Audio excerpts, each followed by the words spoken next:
شکر گزار ہیں میرے عزیزوں، لیکن یہ بات ہمیں یاد رکھنی ہے کہ ہمیں کہیں ساری زندگی یہی نہ گزار دیں۔ بے شک یسوع مسیح نے یہ فرمایا، لیکن ساتھ ہی بتا دیا کہ تم مجھ سے بڑے کام کرو گے کیونکہ میں باپ کے پاس جاتا ہوں۔ اور یسوع مسیح جب تک باپ کے پاس نہ جاتے وہ بڑے کام ہم میں سے کوئی نہیں کر سکتا تھا، کیونکہ تب تک خدائے روح القدس کا نزول نہیں ہو سکتا تھا، کیونکہ گناہوں کی کامل قربانی نہیں ہوئی تھی۔ لیکن اب وہ دور ہے کہ جس میں ہم خدائے روح القدس کی مدد کے وسیلہ سے وہی سب کچھ کر سکتے ہیں جو خداوند نے خود کیا اور ہم سب کے لیے خدائے روح القدس کی مدد مہیا کر دی۔ آئیں کلام مقدس ہم کھولیں گے، مقدس پطرس کا پہلا عام خط اور اس کا 5واں باب اور اس کی 7ویں آیت نکال لیں تو کہیں آمین۔ 1 2 3 اور اپنی ساری فکر اسی پر ڈال دو کیونکہ اس کو تمہاری فکر ہے۔ ایک آیت اچھا ہے کہ ہم اور پڑھ لے آگے، 10ویں آیت۔ اب بولے اب، یہ پورا پیچھے کا ایک پروسیس ہے، لیکن دعا ہے کہ ہم اب تک پہنچ پائیں۔ اب خدا جو ہر طرح کے فضل کا چشمہ ہے، جس نے تم کو مسیح میں اپنے ابدی جلال کے لیے بلایا، تمہارے تھوڑی مدت تک دکھ اٹھانے کے بعد آپ ہی تمہیں کامل اور قائم اور مضبوط کرے گا۔ عبدالآباد اسی کی سلطنت رہے، آمین۔ اس سے پہلے کہ نشستوں پہ بیٹھے جھجوڑے اپنے آپ کو اور ضرور اسے احساس دلائے، اپنی فکر اس پہ ڈال، لے اپنا نام شفیع، اپنی فکر اس پہ ڈال کیونکہ اس کو تیری فکر ہے، آمین۔ تشریف رکھے، ساتھ والے کو بتائیں کہ خداوند آپ کی فکر کرتے ہیں، خداوند کو آپ کا خیال ہے، آمین۔ مسیح یسوع میں ہم سب کی سلامتی ہو۔ آئے اپنے بزرگ پطرس کے سفر کا چند منٹ جائزہ لیتے ہیں اور پھر شکر گزاری کرتے ہیں، کہاں سے شروع کیا اور کہاں پہنچے، اور ہم سب کے لیے وہ برکت کا باعث ہے۔ طوفان، آگے ہم نے اگلی آیت میں کیا پڑھا کہ تھوڑی دیر، تھوڑی مدت کیا کرنے کے بعد؟ دکھ اٹھانے کے بعد، تھوڑی مدت دکھ اٹھانے کے بعد۔ اگر آپ کو کوئی یہ کہے کہ مسیحی زندگی دکھوں کے بغیر ہے تو وہ جھوٹ ہے، نیور ایور، اس کو کبھی نہ قبول کیجئے گا، کیونکہ مسیحی زندگی میں طوفان ضروری ہے، 100% ہے۔ اگر ایک ایماندار نافرمانی میں جاتا ہے تو وہ طوفان میں گرے گا، تو پھر فیصلہ کیا کریں گے؟ ہو سکتا ہے کہ فیصلہ یہ آئے کہ جو فرما برداری میں جائے گا وہ طوفان میں نہیں جائے گا۔ میں نے ہرگز یہ نہیں کہا، ہم یہ نہیں کہہ رہے، اور نہ خدا کا کلام یہ کہہ رہا ہے۔ نافرمانی میں بھی طوفان میں جائیں گے، فرما برداری میں بھی طوفان میں سے گزریں گے۔ یہ مسیحی زندگی ہے۔ اگر نافرمانی کسی وجہ سے کمزور ہو کر نافرمانی کی طرف چلیں گے تو بھی طوفان میں سے گزرے۔ بائبل مسیحی زندگی کے بارے میں یہ نہیں کہتی کہ طوفان کے آس پاس سے آس پاس سے نہیں، طوفان میں سے گزریں گے، لیکن کبھی ڈوبیں گے نہیں۔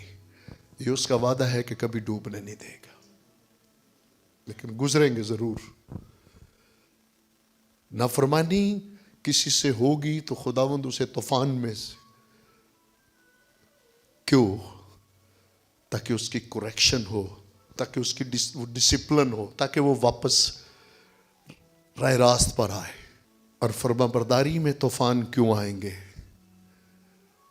تاکہ انہیں قابلیت کی طرف لایا جائے۔ ان کے اندر جو موت بیٹھی ہے، جو ہلاک ہونے کی باتیں ان کے اندر سے نکلتی ہیں، وہ ساری کی ساری نکل جائے اور زندگی کی باتیں ان کے اندر سے نکلنا شروع ہوں۔ اگر طوفان نہیں آئے گا، یاد رکھے، طوفان کے ہچکولے میں سے، طوفان میں سے میں آپ نہیں گزریں گے، شیک نہیں ہوں گے، تو کبھی یہ نہیں پتا چلے گا کہ میرے اور آپ کے اندر کیا ہے۔ ایک ایسے مقام سے گزر رہے ہیں ہمارے بزرگ پطرس، باقی ساتھی ساتھ ہیں اور یہ بھی ساتھ ہے، اور فرما برداری میں جا رہے ہیں۔ نافرمانی کی صرف اتنی سی بات کہ اگر ہمارے بزرگ یونا سے نافرمانی ہوئی تو طوفان الاؤ کر دیا گیا تاکہ انہیں واپس راہ راست ہے۔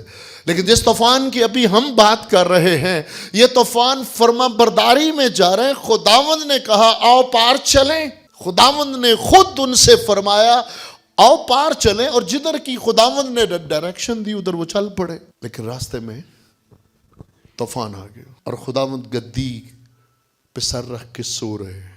لیکن ابھی تک یہی بات تھی کہ اب یسوع سے بھر گئے یا پرانی زندگی ابھی باقی ہے۔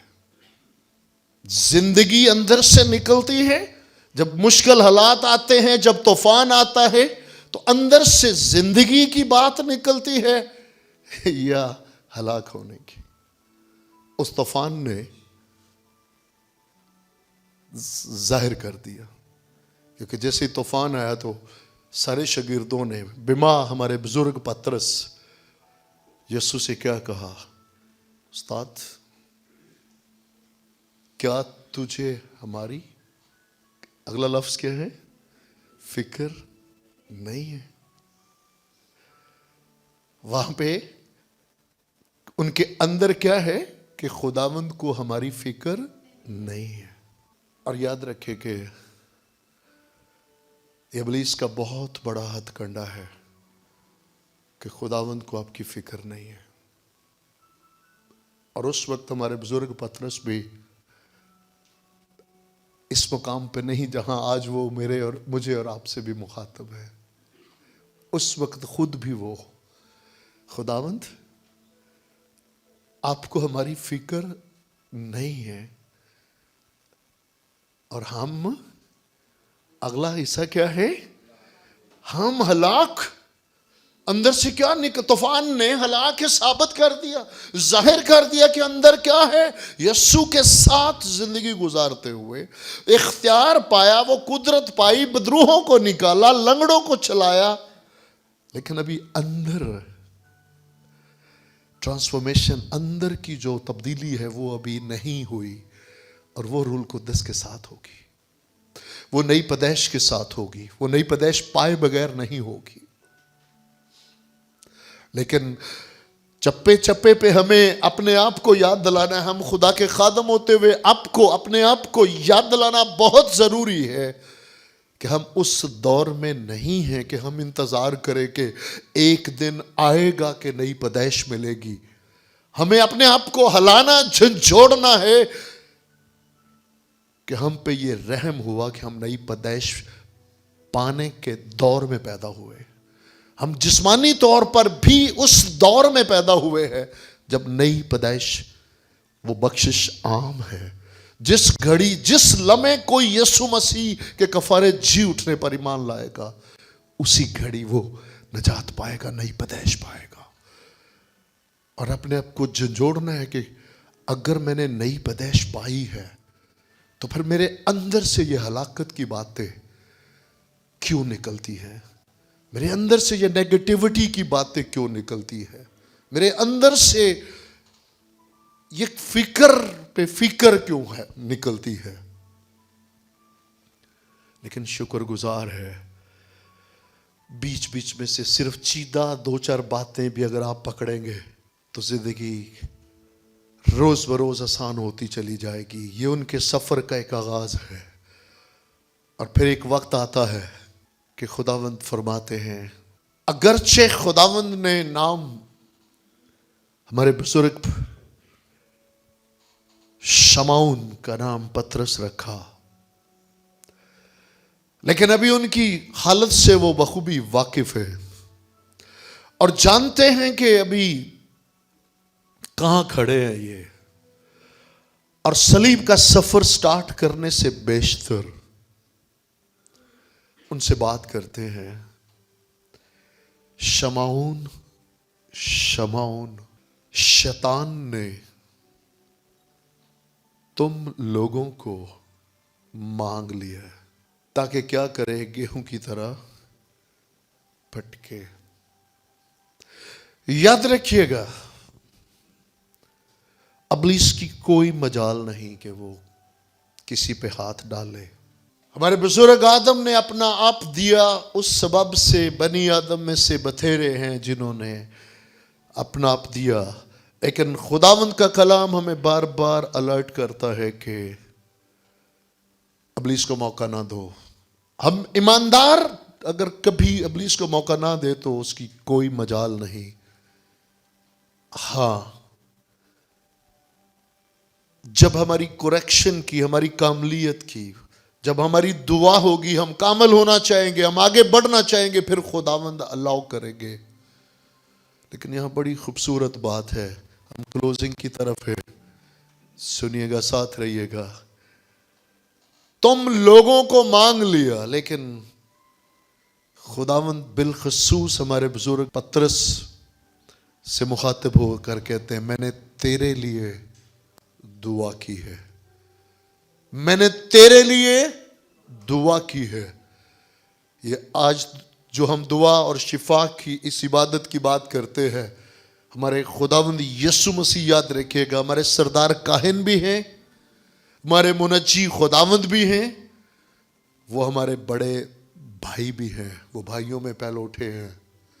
اور جس طرح وہ باپ کی دائنی طرف ہماری شفاعت کے لیے، ہماری دعا کے لیے بیٹھے ہیں، ہم سب پر بھی واجب ہے، لازم ہے کہ ہم ایک دوسرے کے لیے شفاعت کریں، ایک دوسرے کے لیے دعا کریں۔ میں نے تیرے لیے دعا کی ہے کہ تیرا ایمان جاتا نہ رہے، اور جب تو واپس لوٹے، جب تو رجوع لائے، تو پھر کیا ہو، تو اپنے بھائیوں کو۔ اور ہم شکر گزار ہیں، یسوع مسیح نے وہاں کیا ریلائز کرایا، پھر ایک بار کیا ریلائز کرایا کہ پطرس، مجھے تیری فکر ہے۔ کبھی مت سوچ کہ مجھے تیری فکر نہیں ہے۔ جو طوفان والے دن تم نے کہا کہ استاد تجھے فکر نہیں، ہم ہلاک ہوئے جاتے ہیں، آج تو کہاں کھڑا، تیرے اندر کیا ہے، کچھ ہی دیر کے بعد تو کیا کرنے جا رہا ہے، مجھے سب پتا ہے۔ لیکن میں تیرے لیے دعا کرتا ہوں کیونکہ مجھے تیری فکر ہے۔ اور ہم شکر گزار ہیں، خداوند نے اسی موقع پہ فرمایا کہ، کیونکہ آگے سے انہوں نے جواب کچھ ایسا دیا کہ خداوند میں تو مرنے کو بھی تیار ہوں، تو خداوند نے فرمایا، نہیں پطرس، ابھی کچھ ہی دیر میں تو 3 بار میرا انکار کرے گا، اسی لیے تو میں تیرے لیے دعا کر رہا ہوں کیونکہ مجھے تیری فکر ہے۔ اور ہم شکر گزار ہیں کہ خدا کے بندہ پطرس کو ہم بخوبی جانتے ہیں کہ اس سے آگے جیسے جیسے وہ ساری باتیں خداوند کی یاد آتی رہی، اور اس سارے پروسیس میں سے گزرنے کے بعد کیا ہوا، آج شکر گزار ہے جس آیت کو ہم پڑھتے ہیں کہ وہ پورے پروسیس کے بعد اس مقام تک پہنچ گئے کہ کبھی میری بہت بڑی بے وقوفی تھی کہ میں سمجھتا تھا کہ خداوند کو میری فکر نہیں، جب میں اپنی فکر خود کرتا تھا، لیکن جان گیا کہ اپنی فکر کر کے میں کچھ بھی نہیں کر سکتا، لیکن اس کی طرف راغب ہو کر، اس سے نئی پیدائش پا کر جس کو میری فکر ہے، میں اس کے لیے جی سکتا ہوں۔